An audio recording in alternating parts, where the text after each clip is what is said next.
Okay, We're good. call this meeting to order, Time. 6:03. Director Davis. Here. Director Smiley.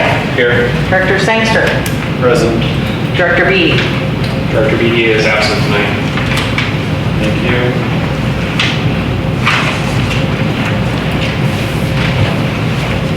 Need approval for the regular meeting agenda? Motion to approve. All in favor? Aye. Anyone opposed? Hearing none.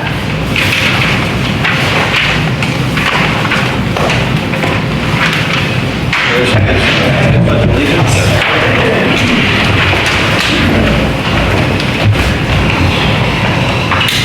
I pledge allegiance to the flag of the United States of America and to the republic for which it stands, one nation, under God, indivisible, with liberty and justice for all. Thank you.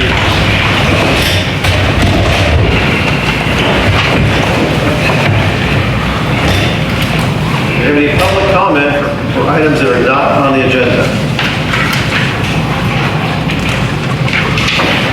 We do not. Okay, we'll move on to special presentations and public hearings. It's for me to read, is that right? That's you. Okay. This is the time and place for a public hearing to consider adoption of ordinance 01-2026 San Miguel Community Services District Board of Directors adopting the 2025 California Fire Code, 2025 California Building Code, Chapter 7A, including related reference sections, 2025 California Wildland Urban Interface Code. Fire Chief Scott Young will now provide a general presentation regarding the adoption of ordinance 01-2026. Good evening.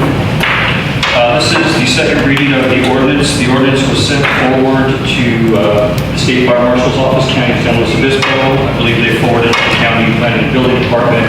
We received no comment during the 30-day review period. So I believe we're well beyond the 30-day review period, and they are waiting for the code to come back to them. The ordinance as presented last meeting, I think it was in January, is a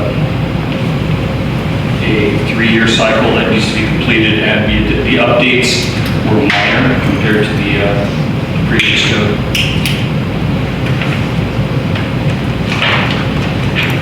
Okay, that's it. Okay, it is now time to take testimony from the public. We request that each person who speaks give their name and address. All district meeting guidelines pertaining to addressing the board apply to the public hearing. No person will be permitted to speak about matters or present evidence which is not germane to the matter being considered. All speakers are advised that their comments will be limited in time to no more than 3 minutes, and that they should maintain appropriate decorum throughout this hearing. Is there any public comment on this item? Please sign in. Good evening, Board of Directors. My name is Ken Mundy. I live at 3350 East Highway 46 in Paso Robles. About 10 years or so ago, I purchased the apartment with Brett Butterfield on the 2 acres across the street from the old corner. It's a 20-lot project that originally with Brett, it was going to be a 2-story commercial below, residential above. After some time with Brett, we had difficulties in trying to justify the cost of it. Brett wanted out, so I bought Brett out of it. I owned the property, had it on the market for a little while. Couldn't come up with the feasibility to build it out yet. I've done some development myself. Then I had somebody buy it in escrow. They spent some time, did some archaeological studies, went down to the county, went okay, then they found out the feasibility, they backed out. Kept the property a couple more years, and just put it on the market 45 days ago or so. Had a group come in, even letter of intent, they want to partner with me and build up the project. They did some research based on how they developed it from the Central Valley. They told me that 2-story will not pan out. They cannot do the project, it will not be feasible, so it needs to be 3-story. Okay, so then I noticed the new code coming in, so the one section under item 6 about limiting it to 2-story is a big problem for me. So I spoke with Scott Young several times about it. the way the code is written, there's no appeal process, there's no exceptions. Other sections of the code in the new San Miguel, the community ordinance has exceptions to other things. One of the exceptions I understand is something to do with how the building is built, stair access to the back, sprinkler systems, other things. I don't understand them all. That's just liability. The other problem is that I understand is that San Miguel does not have a ladder truck to reach the third story. Okay, so the cost of ladder trucks are pretty expensive, probably a couple $1 million that would work out to be buying San Miguel. Went to City of Paso Robles, the chief battalion, fire chief battalion Lewis talked to him this week, and he suggested that a mutual aid agreement with San Miguel would be doable and feasible, whereas they could provide a ladder truck on the rare occasion San Miguel would need it, provided mutually aid, San Miguel would agree to mutually aid Paso Robles when they need it. That's as far as I got. It was just the last minute, but that's what he said. So I'm asking you to give a little time, consider this here before you adopt that code that says 2-story maximum. That really restricts it. There are exceptions, there are appeals and things, so why not put it in the code?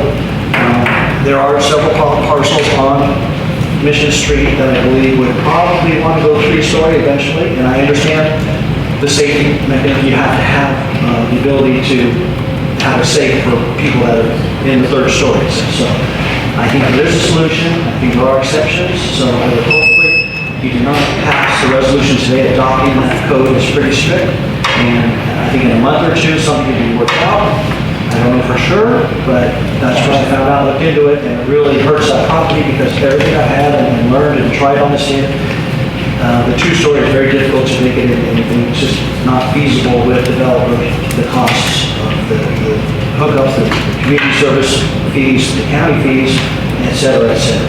So I'm asking you to consider that, please. If you can, don't pass it tonight. It's up to you, but if it does, I think that'll probably destroy that 3rd story. These developers will go over. It was my best chance with this property. I can't do it myself, but they know 3 stories, it's not the same. Thank you. That's fine. Thank you. Thank you very much. Any other public comments? My name is John Butler, I live at 1625 Aldo Way. I also design a lot of properties here in San Miguel. So I have a couple different interests in this fire code, and in reading it, there's a lot of vague areas. There's a lot of areas where it pretty much looks like you're gonna have to put sprinklers in everything. If I were to do an ADU in my house, I've had sprinklers. The state of California says you don't have to. The county fire code has some stuff to do with existing building codes. We're already way more stringent in the county in the first place. Panel upgrades, adding solar to your house, stuff like that. With the way this code reads, it says you're gonna have to put sprinklers in your house. I don't think people are gonna be able to afford that. You're looking at people trying to put, energy saving stuff in your house, and you're getting a permit for electrical, that kills them. State code doesn't require fire sprinklers for a commercial list of 5,000 square feet in a lot of areas, doing remodels and stuff. Say we have a restaurant downtown that wants to go ahead and put in a new hood, change out of it, they're gonna have now sprinkler the whole building. That could put a person out of business just to replace the hood. So there's a lot of things that I think you've got it written. There's some templates throughout the county of the way they've put it together. So I think this does need to be reviewed and put back to fire department to clean it up so that it's not just very vague to just add sprinklers into everything that anybody touches with a permit, because that's exactly how this code reads. That's all I have to say. Thank you. Any other public comment?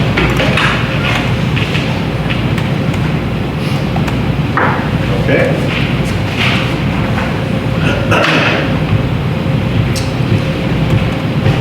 Okay, would staff like to respond to review any statements or information presented by the public? Certainly. We'll start with Mr. Mundy. There has been a phone call placed to Battalion Chief Brian Lewis. Battalion Chief Brian Lewis escalated that call to Fire Chief Jonathan Stronetta. Jonathan Stronetta called me and said absolutely not. Unfortunately, there's no way we can enter an agreement to subsidize the San Miguel Community Service District with a ladder truck in Paso Robles. The tax money is spent in Paso Robles to maintain, staff, purchase that piece of apparatus. We will get a piece of apparatus, on emergency as a mutual aid, but it's not a guarantee, and it may come from a Tascadero, we may not get one at all, depends on what the need is at the time. So unfortunately, that's off the table via the phone call from Jonathan. The third story condition has been in place for quite some time. It's not new. There's been no alteration to that section of the code. The code, as written, drills down in the necessity for elevation for a life rescue. It's not really worded towards firefighting. We're more concerned with life safety, but firefighting is the ultimate end goal. So that's why the elevations are called out in that code section as they are. The fire code and NFPA standards require anything higher than 30 foot to the end of your eaves requires a ladder truck. So if you have a 30-foot structure, you're going to get a 73-foot ladder truck minimum. It's going to be a quint, something with a ladder on the back. Anything higher than that, if you have a 50-foot to the edge of the eaves, then you're talking a 100-foot aerial platform, which would be a tiller, a much bigger piece of equipment. We don't have either one of those. We don't have the equipment currently, and we don't have the staffing currently, and we don't have the budget to maintain the equipment. If we were to say, hey, sounds great, we got money to buy a ladder truck, we're probably 3 years out minimum in production, and I would say $1.25 million to get one, so 3 years of production and $1.25 million. It could definitely change the dynamics of San Miguel, and it could bring a whole different level of building to the community. I'm not opposed to it. I'm trying to come up with solutions for Mr. Mundy's project in particular because it is unique. It has a very large footprint. We're talking 20 lots and 20 lots with the shell and core development. If you went corner to corner, front to back, there are some options that can be explored for that particular building or particular project because it is unique. We don't write the code for the exception. We write the code for the rules, and then the exceptions will follow into place. If we start modifying and saying, well, you might be able to do this, might be able to do that, we're kind of wildcatting it. There's no way that you could have a 3-story structure on some of those terrace lots without an aerial platform. Even in the confines of the downtown corridor on the west side of the block, with the buildings being as close as they are, there's not really opportunity for that third level life rescue. I think I touched on all of those issues. Regarding Mr. Butler's comments, once again, the fire code has not been altered very much. There are some extra conditions put in for mainly commercial structures. If you're bringing in a lot more power, it's not geared to go after people who are doing residential solar and augmenting residential solar. We tried to get plan review capability for residential solar. The county didn't allow it, even with the letter of recommendation from the district. The problem is that their process is very over the counter, and those things fly through. The main problem with residential solar is the supplemental equipment. So when you add a generator, you add a Tesla wall pack, we got to know where those are at. They have a lot of property line creep is what happens. You throw a generator, that's a propane fire Generac, you see them on TV, in between your structure and your neighbor's fence, you just limited that access. You choked it down from 3 foot down to potentially, 1.5 foot. So that being said, the fire code is not meant to force fire sprinkler demands on anybody. It's just meant to follow the guidelines that our district has adopted previously. We do require fire sprinklers on every residential structure. It's a requirement for the California Building Code. We do require fire sprinklers for every commercial project. That is our local ordinance. CAL FIRE's ordinance is slightly different, but local jurisdictions, that's typically going to be the case. You're going to have a fire sprinkler requirement for a commercial structure. When I do plan review and do pre-planning meetings with contractors, they bring in their plans and we talk about what's going on ahead of time. When I say fire sprinkler is going to be a requirement, it's usually not an issue. They understand it, they agree to comply with that requirement. It is our local ordinance. Our local ordinance is to protect our community, our jurisdiction based on our local knowledge. So that's why we have the ability to take the fire code and make it more constrictive than our local ordinance more constricted than the California fire code. The county goes on CCNRs, which is kind of less restricted than the California fire code. So local jurisdictions usually adopt the fire code. And then with the SRA component, you're going to have the CCNRs come into play when it comes to the AB 38 inspections, wildland urban interface requirements in the SRA. And we have already adopted our fire hazard severity zone maps a couple meetings ago. And at that time, we acknowledged all the SRA components. We identified where they were via the state map. And then we also went ahead and we adopted a moderate fire hazard severity for the entirety of the San Miguel downtown quarter, which was outside of the SRA. So all the LRA within San Miguel is a moderate fire hazard severity zone. And it's imperative that we adopt these codes just, to protect our local conditions. If the board chooses not to adopt this code, the original code, the 01-2023 will remain in place until this actually passes. So we do have a code in place, and it's not going to, it's not going away. That kind of tried to occur in December, and I don't want to go backwards, I want to go forward, but that didn't happen, and it postponed the process, unfortunately. So now I'm just hopeful that we're able to move forward and move on with the adoption of this code, get it to the County Board of Supervisors for ratification, because they indeed are waiting for it. Thank you.